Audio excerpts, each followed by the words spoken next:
2000 anos de harmonização transformaram o poderoso Deus do deserto, Yahvé, num Deus caseiro, bom para casamentos e feriados nacionais.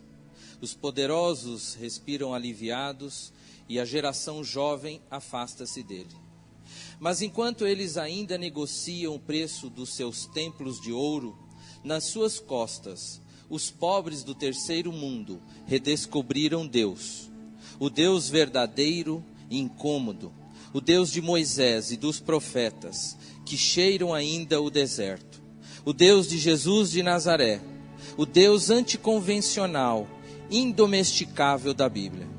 É preciso mostrá-lo como um Deus libertador, o Salvador, um Deus que não tem interesse pelo poder dos poderosos, nem pelos templos do seu poder.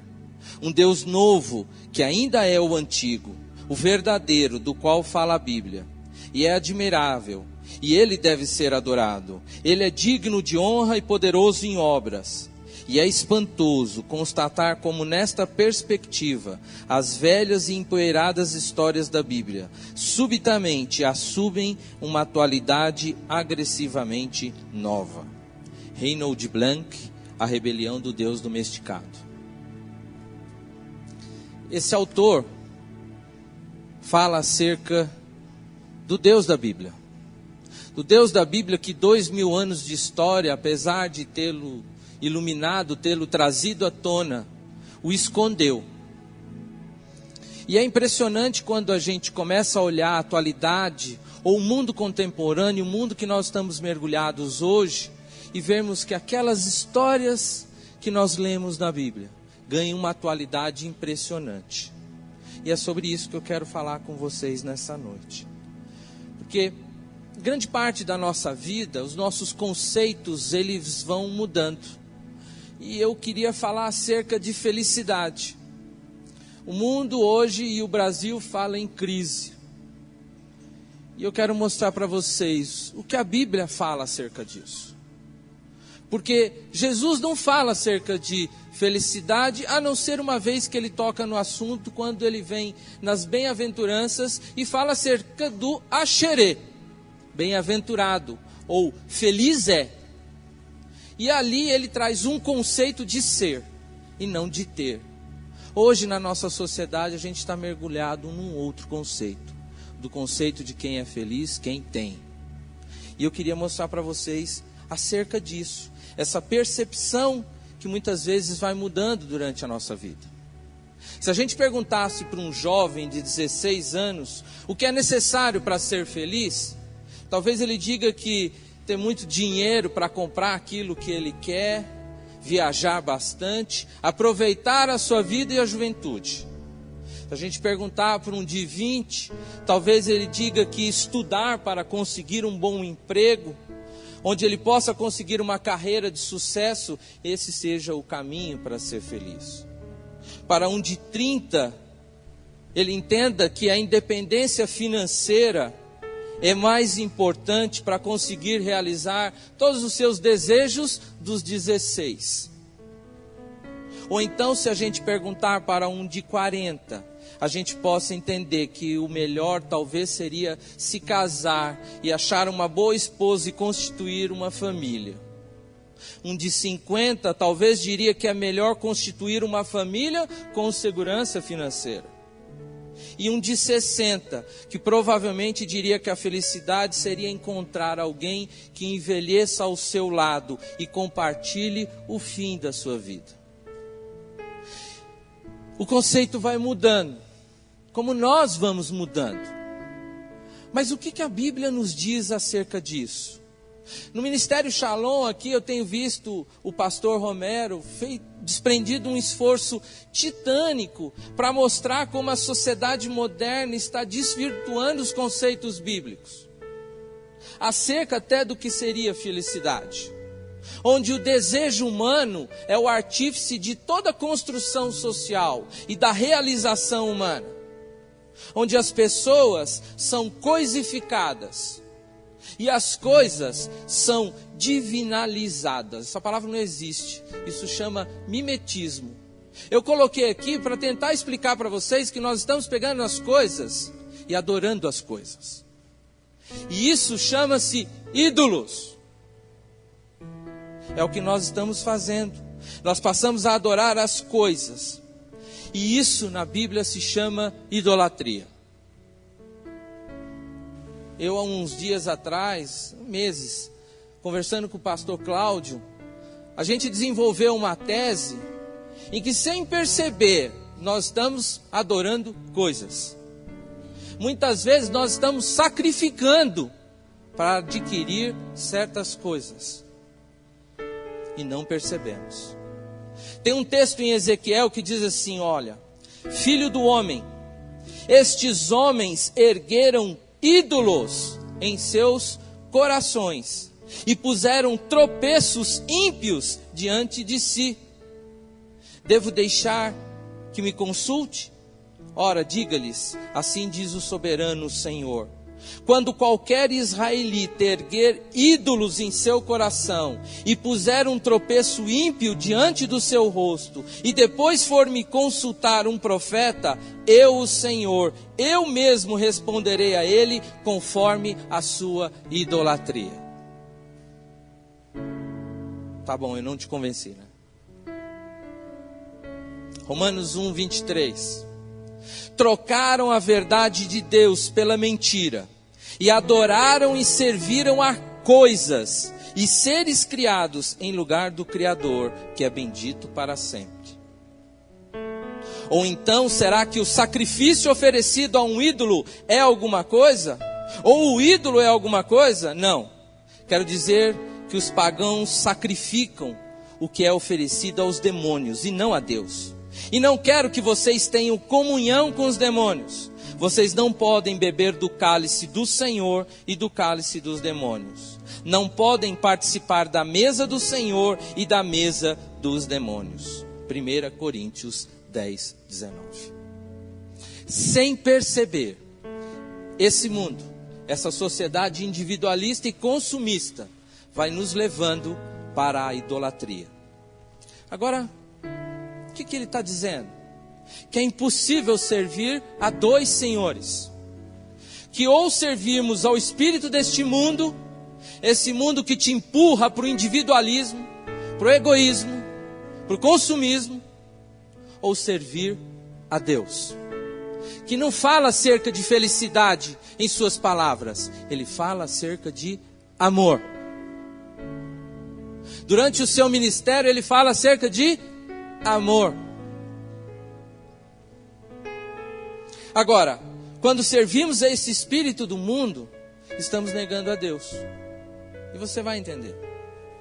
O que é idolatria? A idolatria deriva do termo eidolon.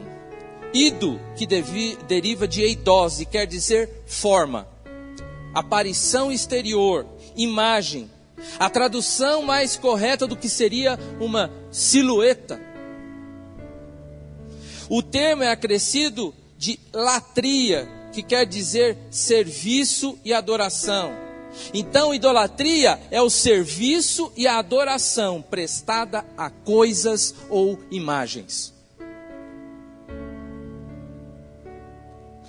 Gustavo Gutierrez, um teólogo, diz que a idolatria consiste em pôr a confiança em alguma coisa ou alguém que não é Deus. Ou jogar com a ambiguidade de afirmar Deus, mas buscar outras razões de segurança. Dinheiro é um ídolo. Muitas vezes depositamos a nossa confiança neste ídolo e não em Deus. É nessa necessidade que eu queria falar hoje. Adorar é uma atitude mais significativa do ser humano. É a atitude que dá sentido à nossa existência. Pois o ser humano precisa adorar para ser cheio, para ser pleno, para ser feliz. É nessa necessidade e nessa busca de plenitude que a gente encontra ou a revelação de Deus ou a idolatria. O profeta Jeremias, para tanto, usa uma expressão interessante. Ele diz assim, olha: eles abandonam a mim, fonte de água viva, para cavar cisternas rachadas, que não retêm água.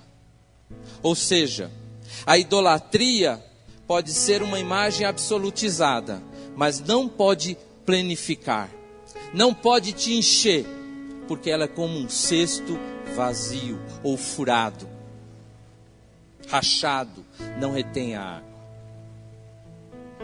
A gente vai ver que esse combustível é esse espírito que nós temos hoje no mundo, que alimenta esse poder sobre nós, para que nós, muitas vezes, nos mantenhamos plenamente em passos retos. Mas eu quero mostrar o caminho da verdade da palavra de Deus para vocês nessa noite. A Bíblia revela, desmascara e denuncia a idolatria, do início ao fim. E esse tema volta continuamente ao seu lado. A relação entre idolatria e violência é muito interessante. Porque da onde vem esse nosso desejo pelas coisas? Da onde vem essa violência que hoje nós vivemos? Essa semana eu estava preparando um texto para a campanha que o pastor Cláudio está fazendo acerca do Paz Anápolis. Não sei se vocês já viram alguma coisa a respeito, mas ele está iniciando essa campanha. E eu fui escrever um briefing da campanha. E aí eu passei a pesquisar e olhar alguns textos e cheguei a algumas conclusões e que eu quero repartir com vocês.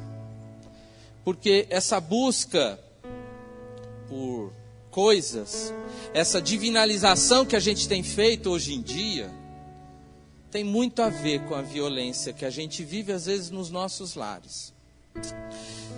Tem um filósofo francês, que é um dos maiores pensadores contemporâneos, ele chama-se René Girard. Esse René Girard, ele tem uma teoria interessante acerca da violência, que tenta explicar por que a nossa sociedade é tão violenta.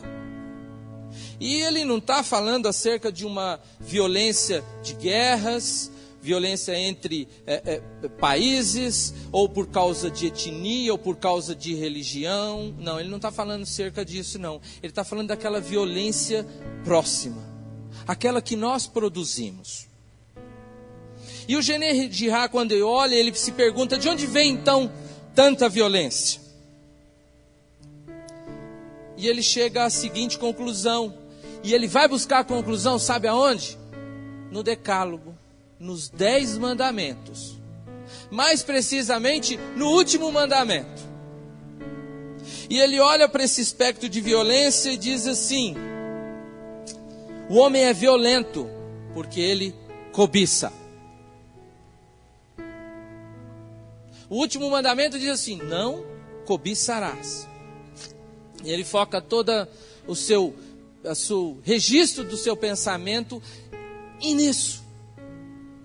Que a gente vive numa constante busca de satisfação própria e egoísta, individual, tentando encontrar nessas coisas, nesses ídolos, satisfação. O mundo hoje vende essa imagem. A gente olha para determinada pessoa e fala: esse deve ser feliz. Ele está lá na Ilha de Caras, todo contente, alegre, tirando muitas fotos. Aí você fala: esse cara deve ser feliz.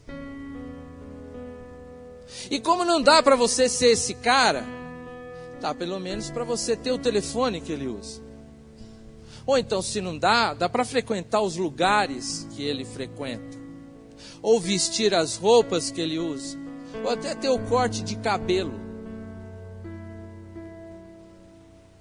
O homem cobiça.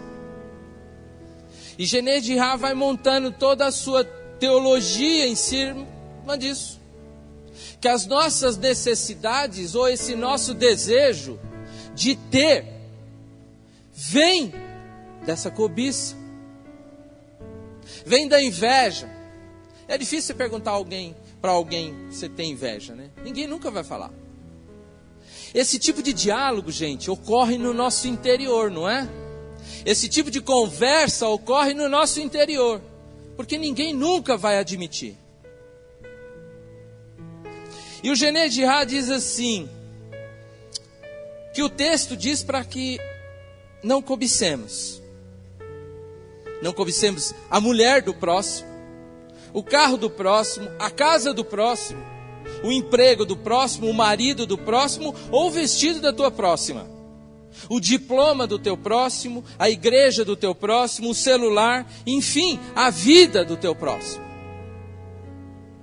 Genê de Ra conclui que o grande problema nosso é essa cobiça, o desejo por aquilo que os outros têm e que invejamos o que eles têm e conseguiram. Por isso somos infelizes, por sermos infelizes, somos violentos. Genê de Ra. E o texto que eu falei agora há pouco diz o quê? Que abandonaram a minha fonte da água viva para cavar cisterna rachada, que não retém água. Este é o combustível da idolatria. Esse desejo da coisa, ou de ter a coisa. E é a vida humana. Por isso que nós, seres humanos imperfeitos, muitas vezes vazios, precisamos nos encher.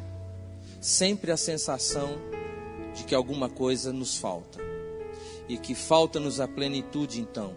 E precisamos de algo para nos completar. Agora toda essa discussão, lembre-se, ocorre no nosso interior. É por isso que quando a gente olha para algumas coisas, para algumas pessoas, nós imaginamos aquilo que nós precisamos para termos, para ser feliz. Não olhamos à nossa volta. Ontem, eu vendo um vídeo do pastor Cláudio, que ele postou simples, ele fazendo no carro, com seu filhinho atrás, ele falou acerca de felicidade. E eu falei, é esse o tema. Porque o pastor Cláudio foi muito feliz, porque ele falou, olha, a gente tem tudo para ser feliz. A gente que não vê isso. Deus coloca diante de nós tudo aquilo que nós precisamos para sermos felizes. A gente não olha. E é sobre isso que eu quero falar nessa noite. Essa é a conclusão de um filósofo, um pensador, um teórico respeitadíssimo. Atualmente ele é professor na Universidade de Palo Alto, na Califórnia. Ele é um contemporâneo. Agora eu vou começar a pregação, tá, irmãos? Abra sua Bíblia aí no livro de Tiago, capítulo 4. Eu falei de um teólogo, um filósofo respeitadíssimo, que chegou a essa conclusão. Mas eu quero te mostrar um texto deste apóstolo, irmão de Jesus, um dos 12, um apóstolo, esse é o título dele. Ele é só isso.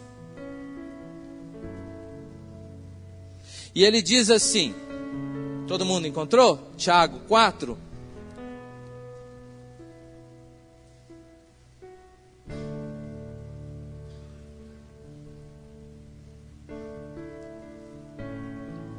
Diz assim o texto: de onde vêm as guerras e contendas que há entre vocês?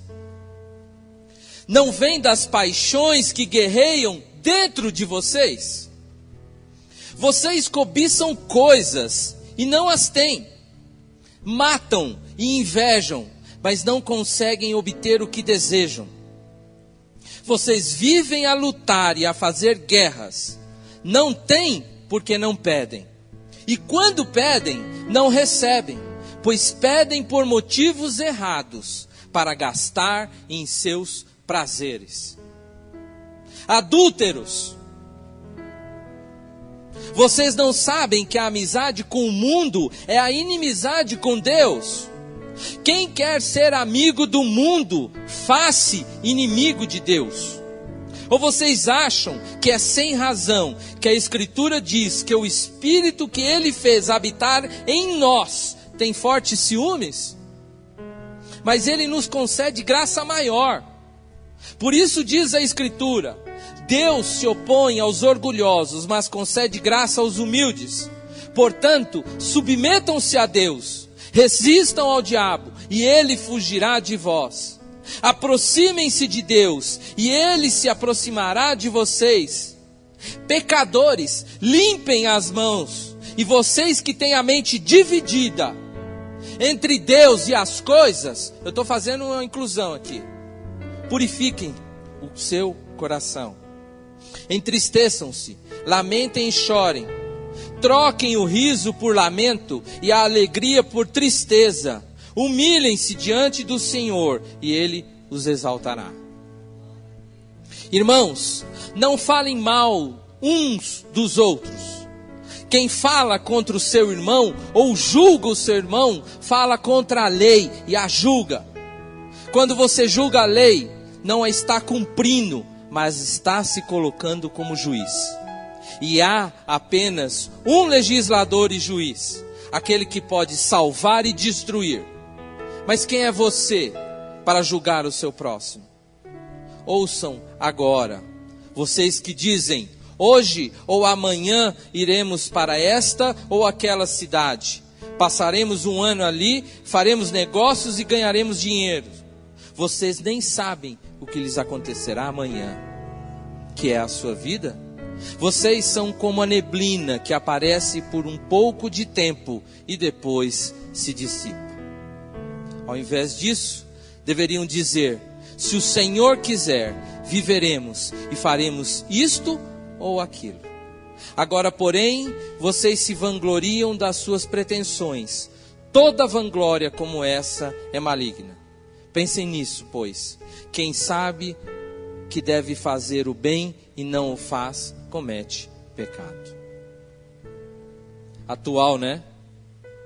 O apóstolo é tão contemporâneo quanto o tal de Genegirá. A palavra de Deus é tão contemporânea e fala acerca da minha vida e fala acerca da sua vida hoje. E nesse panorama, ele vem e diz, o seu coração está dividido. Cuidado, abre o olho. Porque a violência que vem entre vocês, vem das paixões que guerreiam dentro de vocês. E vocês não têm, porque invejam. Porque não conseguem obter o que querem, porque invejam.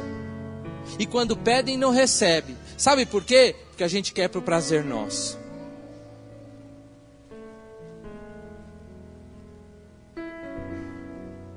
Vocês estão percebendo? Que é esse espírito que vai se apoderando da nossa vida. E nós acabamos sendo amigos do mundo. Porque vamos agindo como o mundo age. Vamos fazendo e reagindo como o mundo reage. E ele chama a atenção, cuidado, aproxime-se de Deus e limpe as suas mãos. Vocês que têm a mente dividida. A Bíblia toda produz esses textos para nos mostrar o caminho. Por que ela não traz uma fórmula pronta? Porque somos nós que trilhamos esse caminho. Ela é como se fosse um grande mapa que vai nos fazer chegar na glória. E ela traz uma descrição completa.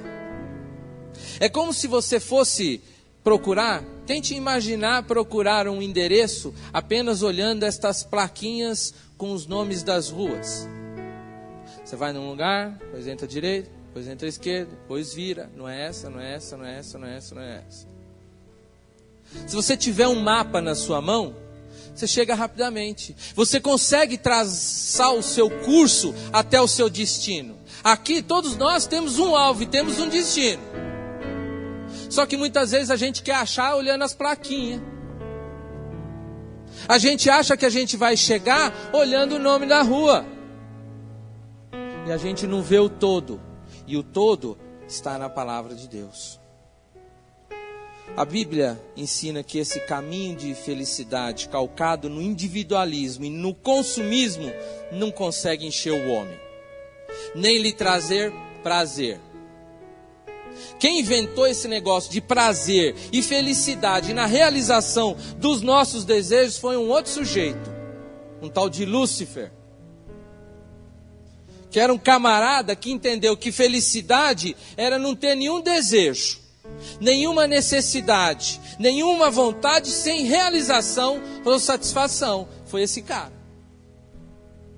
Feliz é o ego absoluto, que não passa à vontade. Ei, Jesus, você está com fome? Manda que essas pedras se transformem em pães. Você não é o Filho de Deus? Você não é Deus? Satisfaça a sua fome.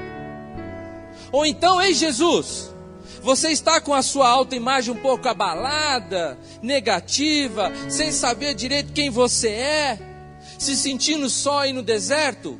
Pula do pináculo. Você vai aparecer nas capas de revista, nos programas de televisão. Pula do pináculo e você vai ser adorado. Você vai ser venerado, você vai ser aplaudido.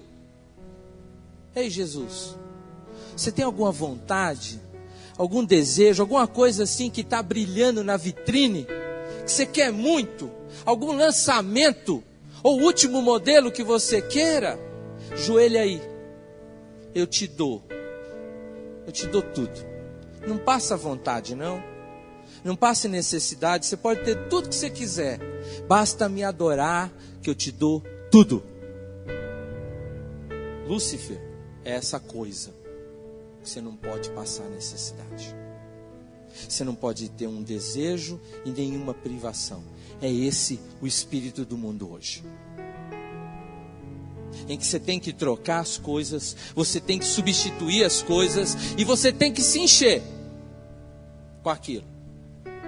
E vocês sabem que isso é um saco sem fundo, ou então a cisterna rachada, ou então o cesto que não retém água. Porque o cara vai para Paris. Meu pai tinha uma frase assim, não era muito feliz, mas ele dizia assim: ai, como eu queria ser infeliz lá em Paris. O cara vai para Paris, está um dia lá na Champs-Élysées, tomando um cafezinho, né, olhando a Torre Eiffel. Nossa, eu sou feliz. Se ele for 3 vezes para Paris, na 4ª ele já está enjoado de Paris. Não aguenta olhar mais para Paris. Já acha Paris feia. E se ele rodar o mundo inteiro, pode ir para Abu Dhabi, para onde que ele quiser, na 10ª vez, já não aguenta mais aquilo. Que lá está um enfado.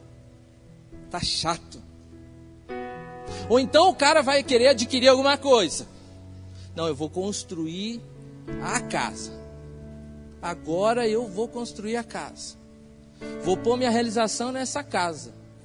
Tem 30 quartos, 40 banheiros, né? 90 mesas de ping-pong. Cadê o Clói? E aí, chega uma hora, está pronta a casa. Ah não, mas não estou aguentando olhar mais para essa porta. Ah não, vou arrumar outra casa. Encheu da casa. E nisso a gente pode falar de um monte de outras coisas que não enche. O que é a droga?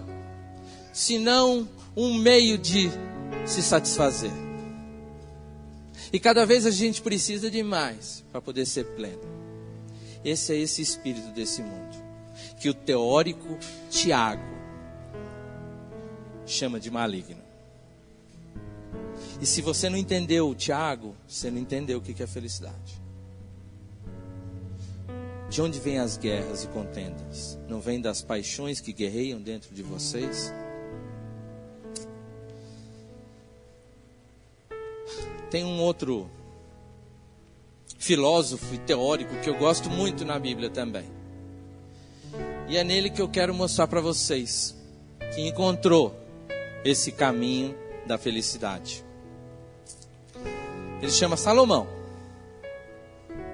E o Salomão vai escrever 2 livros que são fundamentais para a gente entender esse conceito da vida, esse conceito de felicidade.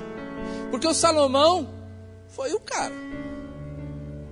Ele escreve um tratado primeiro. Ele vai falar acerca da vida, ele escreve um livro. E aquele livro é um tratado. Quem olha para aquele livro entende o que ele está falando, quando ele escreve Eclesiastes. E ele vai mostrar ali que ele teve todas as experiências que um homem pode ter. Ele teve tudo que um homem pode ter. E a conclusão dele, vaidade. Esse cara olha para tudo, até para o conhecimento. Ele fala, isso aqui tem gosto, sabe de quê, gente? Vinho. Tem gosto amargo de vinho. E aí ele chega e começa assim, ó, Eclesiastes 1. Presta atenção, eu vou ler na tradução da Mensagem, do Eugene Peterson, que é para vocês entenderem. Eu já falei que eu gosto muito dessa tradução.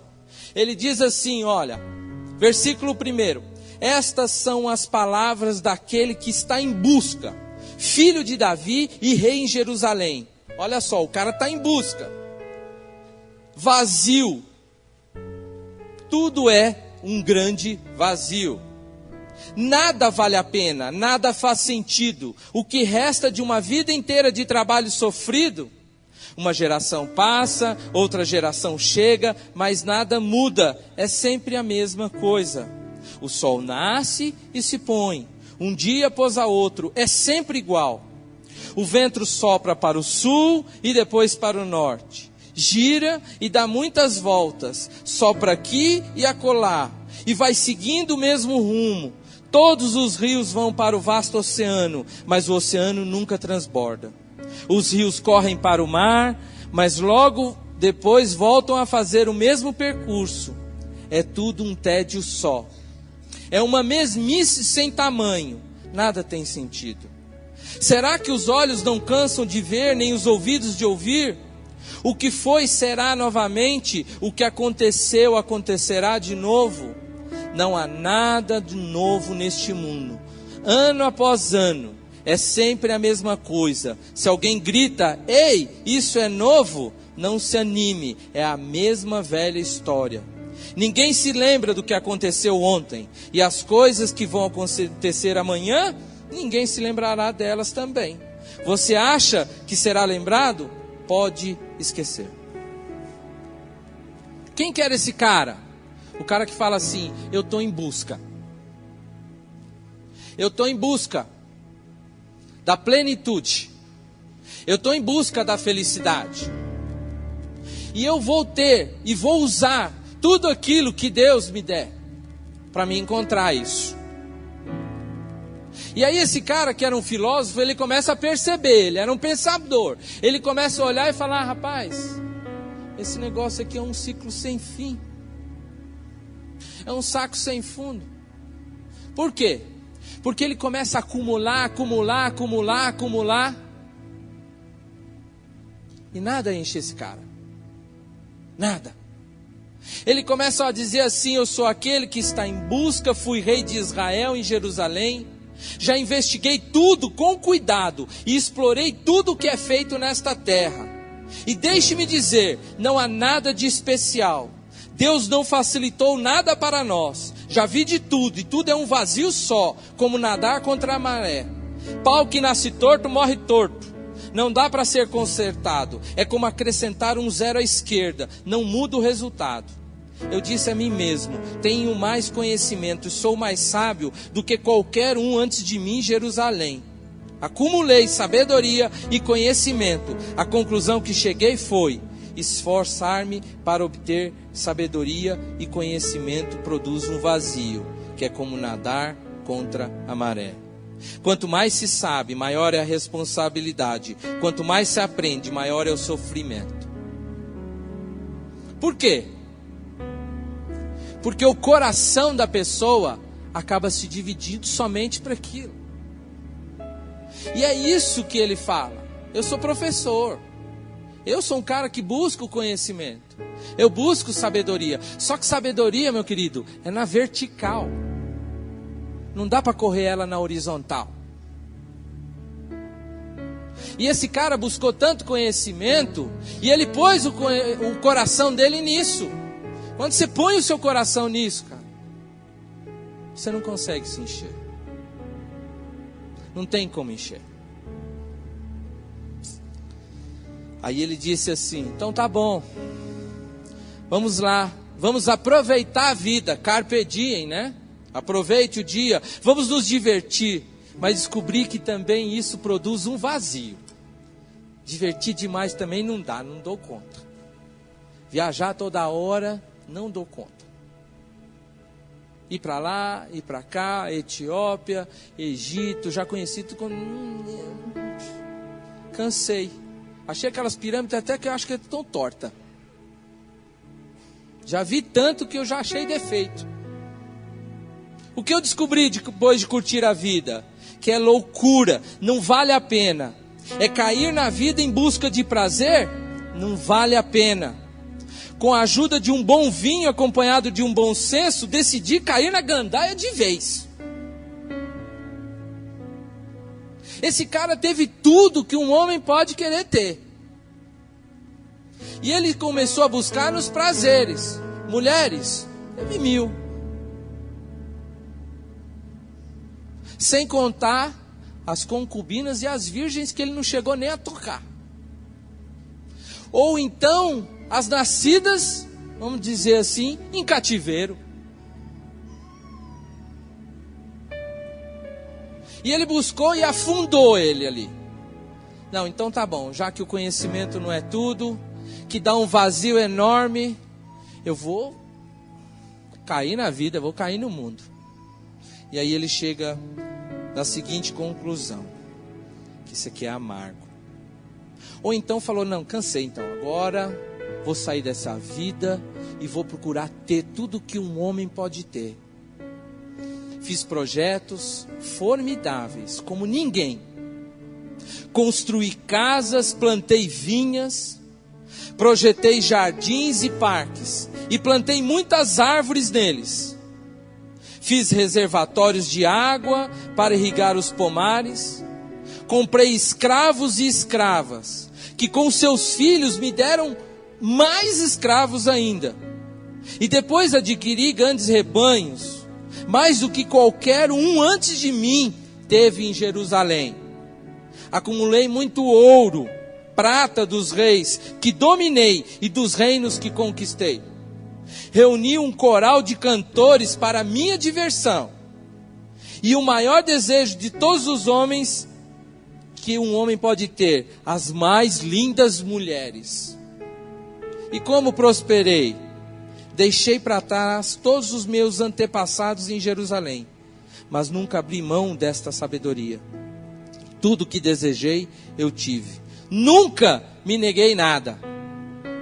Vocês estão percebendo? Essa frase, ela não é atual? Nunca me neguei nada. Esse é esse espírito que diz para você, não se nega. Você pode ter. A gente aceita cartão de crédito, faz financiamento. Eu não estou falando contra isso, gente. Eu só estou falando que esse é o espírito que divide a gente e faz com que nós fiquemos cegos diante daquilo que Deus põe à sua disposição. Esse Salomão que eu estou falando, ele cultuou outros ídolos, um monte.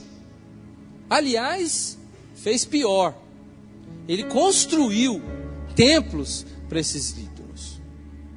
E o dia que eu estava conversando com o pastor Cláudio, eu falei justamente isso.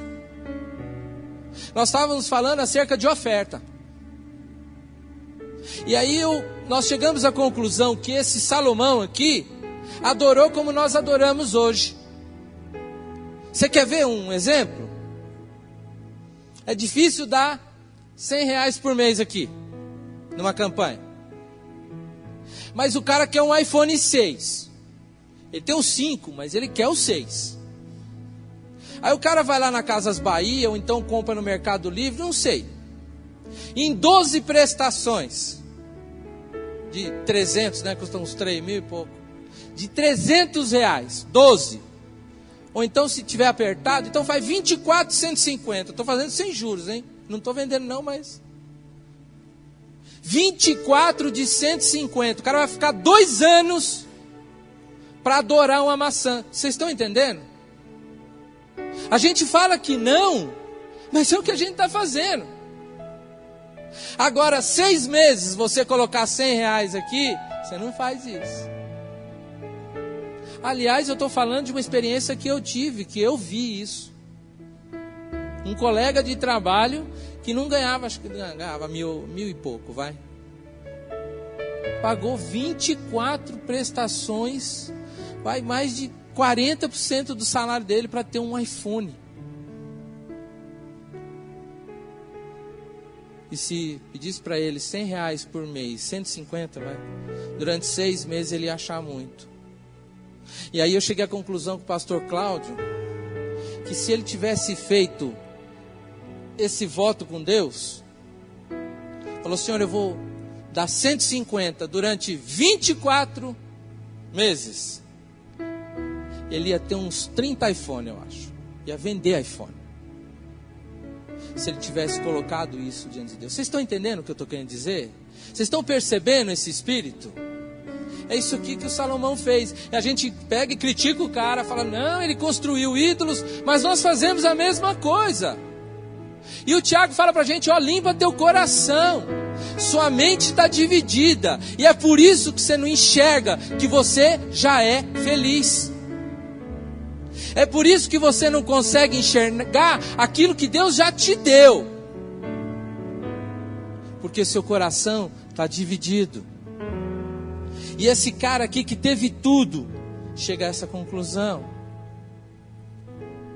E aí ele chega no capítulo 4 de Eclesiastes e diz assim: olha, depois voltei a minha atenção para a terrível violência que existe neste mundo. O cara está falando a mesma coisa que o Genê Girard. As lágrimas dos oprimidos que nunca recebem nenhum consolo, as vítimas inocentes esmagadas por seus opressores, sem que ninguém fizesse nada.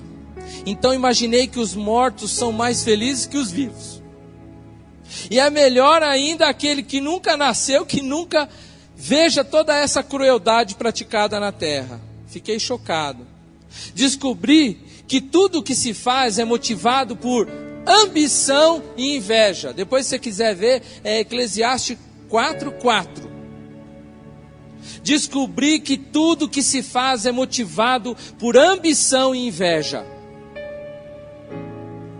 O que o Tiago falou, e o super gênio filósofo Genê Girard entendeu. Bastava ter lido a Bíblia. E aí ele fala assim: descobri que é inveja, que é loucura, que é tudo inútil, é nadar contra a maré. O insensato se recosta e se acomoda, e a sua preguiça é um suicídio. É melhor ficar tranquilo como um pássaro na mão do que ter 2 voando e estar em aflição e ficar nadando contra a maré. O cara tenta se encher com tudo, gente, e não enche. Ele teve tudo que um homem pode ter: casas, castelos. Dizem que a corte dele era tão cara que dividiu o reino, para vocês terem uma ideia. Foi o motivo do reino ser dividido, foi o alto custo para manter a Granja Comari lá em Jerusalém. Vocês estão entendendo? Para manter aquele nababesco reino, dividiram o reino. Arrumaram um motivo para dividir o reino. Por quê? É muito caro. Não dá não. O cara tinha muitas posses, tinha tudo. Diz o texto que ele tinha jardins e pomares, e frutas, e todo tipo de coisa. Aquele cara estalava o dedo, ele tinha. Tinha mulheres, as mais belas, as mais bonitas, concubinas. Um homem que se afundou no prazer. Se tivesse droga, era capaz de ele ter usado. Mas o cara chafurda no vinho. Deve ter bebido tudo quanto é vinho existente na face da terra. Os melhores, os mais caros, das garrafas mais top. Isso aí não encheu o cara. Ele buscou conhecimento, devia ter a biblioteca mais vasta do seu tempo. Ele era um rei, tinha dinheiro, tinha recurso. Os homens mais preparados estavam à disposição dele para lhe ensinar. E esse cara busca esse conhecimento, esse cara afunda no estudo e chega à conclusão: é vazio. Aí está lá esse cara, vazio, contemplando o mundo e fala: Isso aqui não tem sentido. Isso é um grande enfado. Isso aqui não enche o homem. Aí ele chega numa conclusão. Quando ele vai fechar esse livro, o livro de Eclesiastes, ele diz assim, ó, capítulo 12, versículo 11, para quem quiser olhar.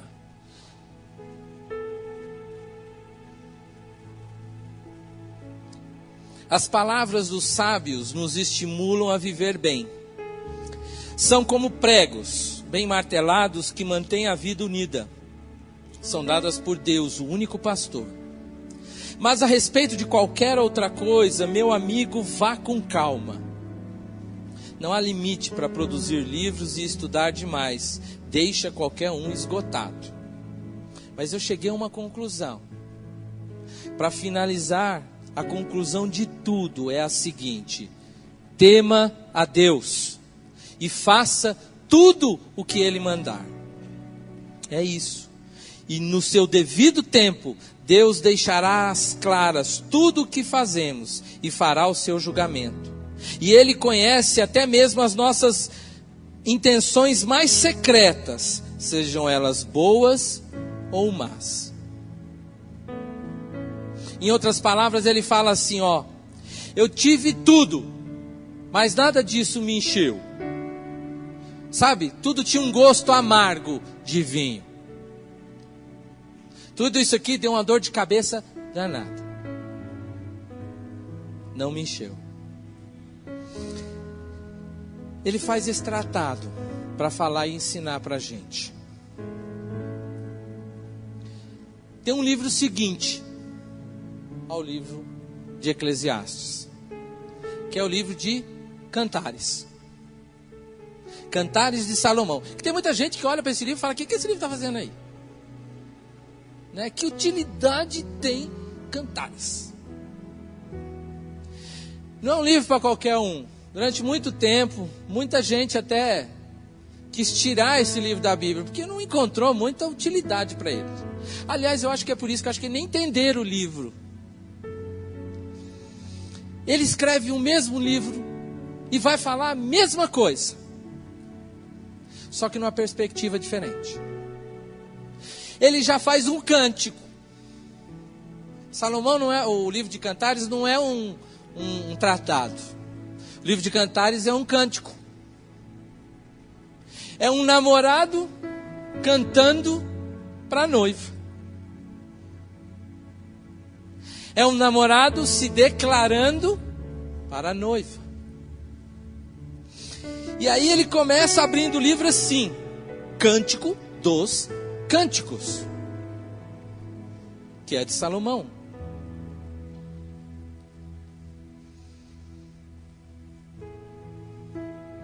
Beije-me ele com os beijos da sua boca, porque é melhor o teu amor do que o vinho, mais fascinante do que os mais finos perfumes. Pronunciar o seu nome é como ouvir o murmúrio das águas. Não me admira que as jovens o amem tanto. Quem que está falando aqui? Um homem apaixonado. Um homem apaixonado. Deus é apaixonado. Por isso que o Tiago falou, olha, ele tem ciúmes. O Espírito tem ciúmes. Quando você divide esse seu coração. Esse Espírito que está em nós tem ciúmes disso. E aqui esse homem apaixonado fala à sua noiva: olha, o amor de Deus, isso deixa um homem pleno. Isso consegue encher alguém. Porque o teu amor é melhor do que o vinho. O teu amor é melhor do que ter todo o conhecimento e sabedoria do mundo. O teu amor é melhor do que ter tudo aquilo que o dinheiro pode comprar. O teu amor é melhor do que se satisfazer com qualquer coisa na face da terra. O teu amor. E é interessante que ele usa uma figura de linguagem aqui muito interessante.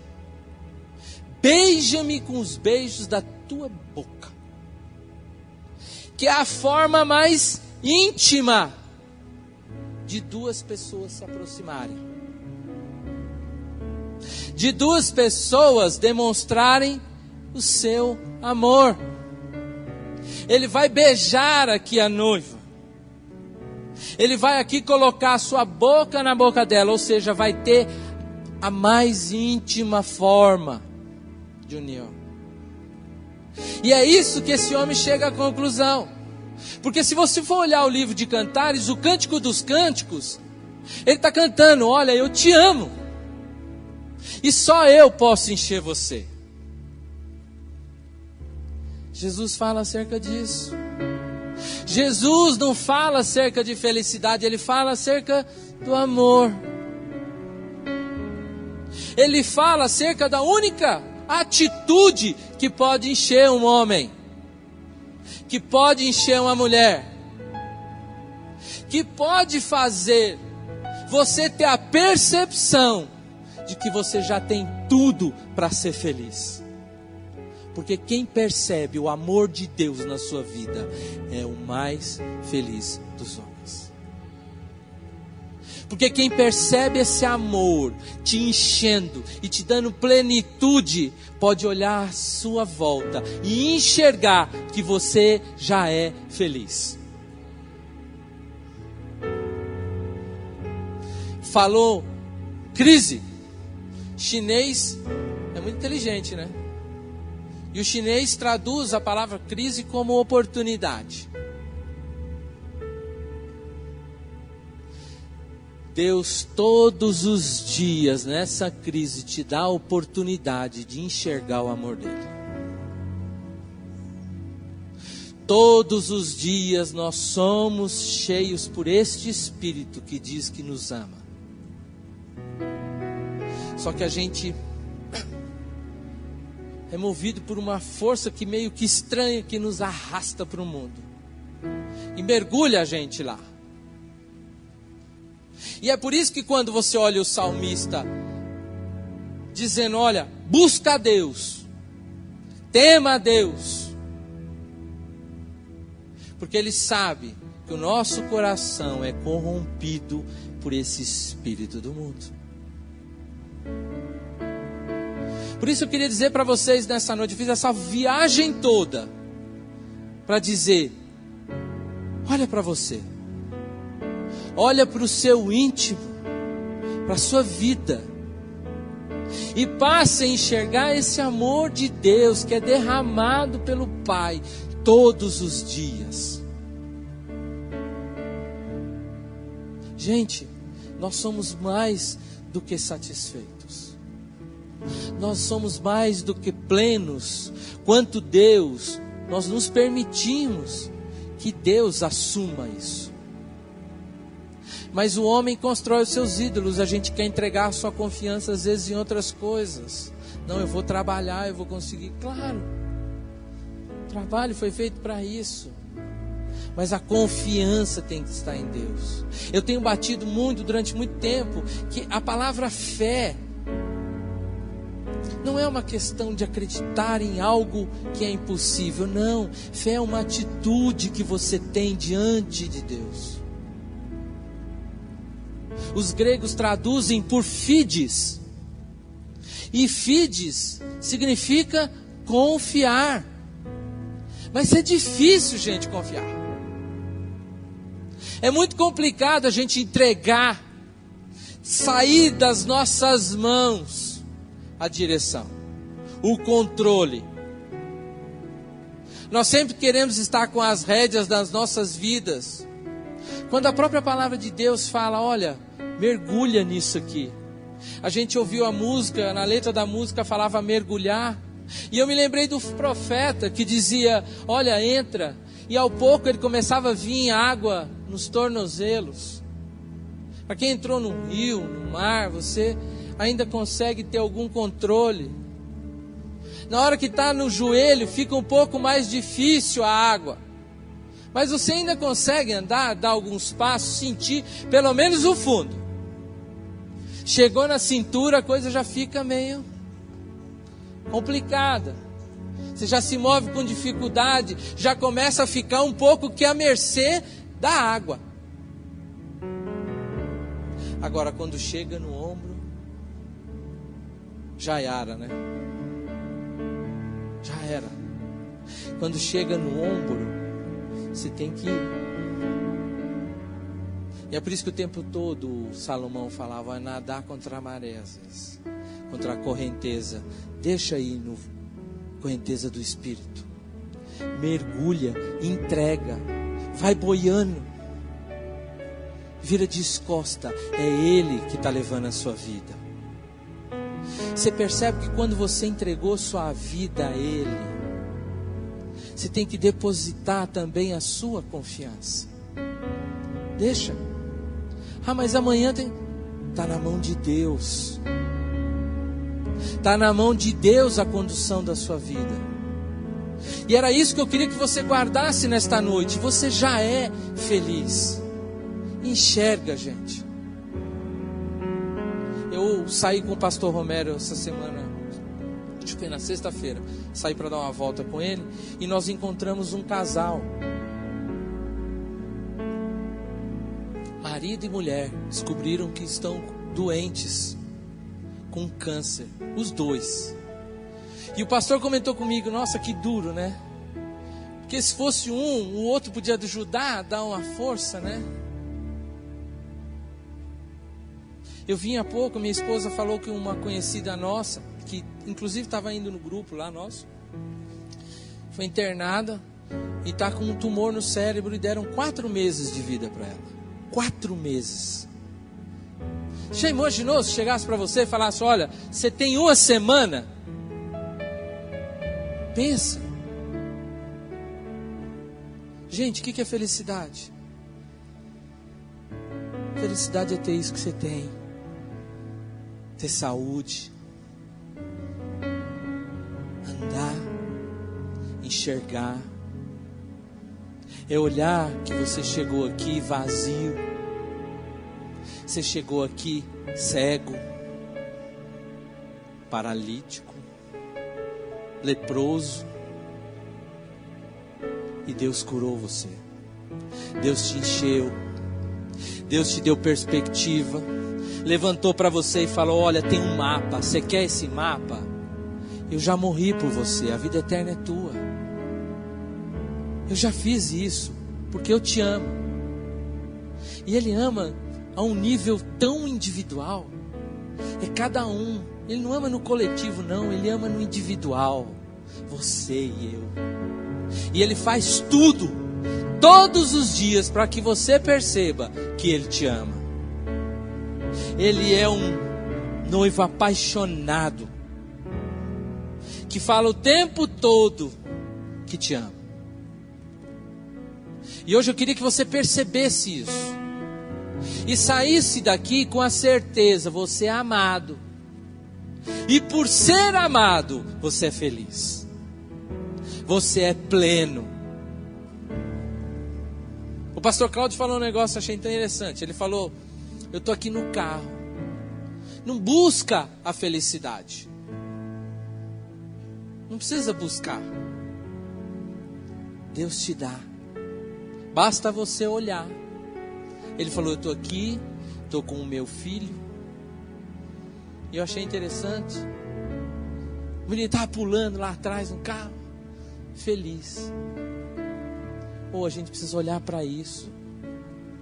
A gente precisa olhar que você chega em casa, você come, você deita numa cama quentinha, gostosa, se cobre num dia de frio. Você tem tudo. Você tem, às vezes, aqui quem é pai, filhos com saúde, filhos perfeitos. Quer mais o quê? O que é felicidade? Começa a olhar o conceito. Passa a encarar como Deus encara. Passa a amar Deus fala assim, olha, você precisa amar. E eu tenho um amigo chamado Carlos Alexandre. Às vezes é difícil amar, não é? Aí ele fala, ama mais. Ah, não. Esse aí ama mais. E Jesus só fala isso. Passou 3 anos falando do amor de Deus por você. E falando para você, você quer ser feliz? Ame. Amar a Deus sobre todas as coisas. E o próximo como a ti mesmo. Só isso que ele pediu. Se você amar, vai ser impossível cobiçar. Se você amar, vai ser impossível roubar. Porque o que ele queria era isso. Ele falava, olha, isso é ser feliz. Porque a questão do pecado não é no roubar, é no ser ladrão. A questão não é adulterar, a questão é não ser adúltero. A questão é ser.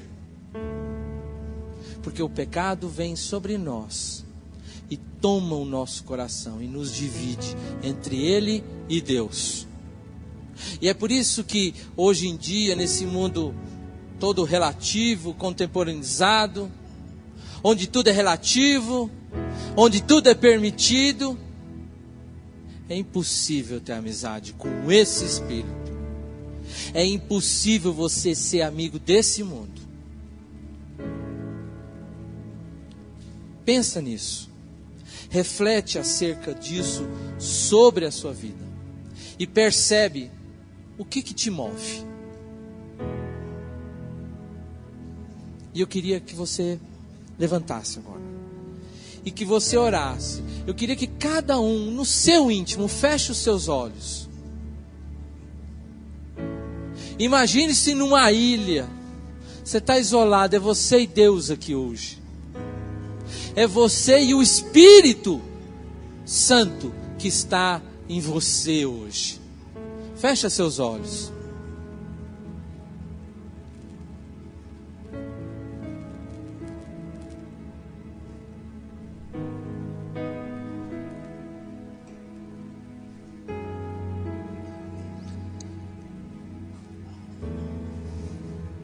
Deus,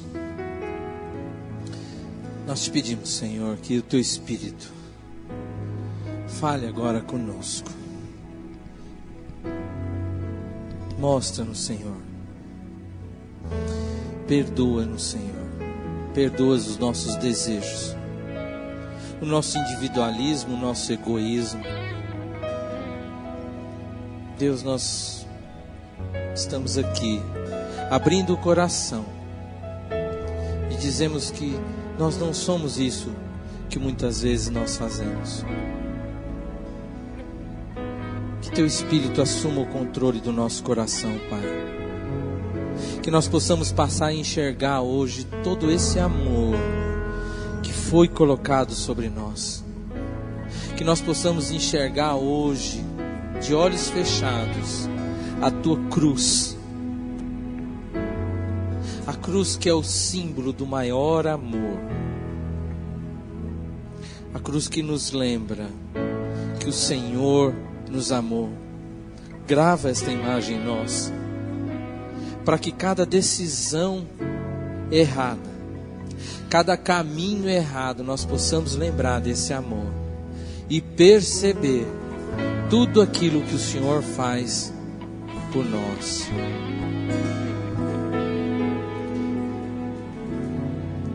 Senhor, que nós possamos estar limpos hoje de todo esse pecado. Nos livra desse mal, Pai. Em nome de Jesus, nos livra deste mal. Faz a gente entender qual é a Tua vontade e o Teu desejo. Porque nós sabemos que a Tua vontade é boa, perfeita e agradável para as nossas vidas. E se há alguém aqui no nosso meio que quer buscar ser cheio por este Espírito. E se há alguém aqui que está se sentindo vazio hoje, que não consegue enxergar tudo aquilo que Deus tem colocado sobre a sua vida, levanta a mão que eu queria orar por você. Se você acha que falta ali alguma coisa, levanta a mão. Se você acha que alguma coisa lhe foi tirada e você tem um buraco aí, que a tua cisterna está rachada, levanta a mão. Aí onde você está. E eu quero orar por você nesta noite. Em nome de Jesus, eu creio que Ele vai te mostrar hoje aquilo que Ele tem para a sua vida.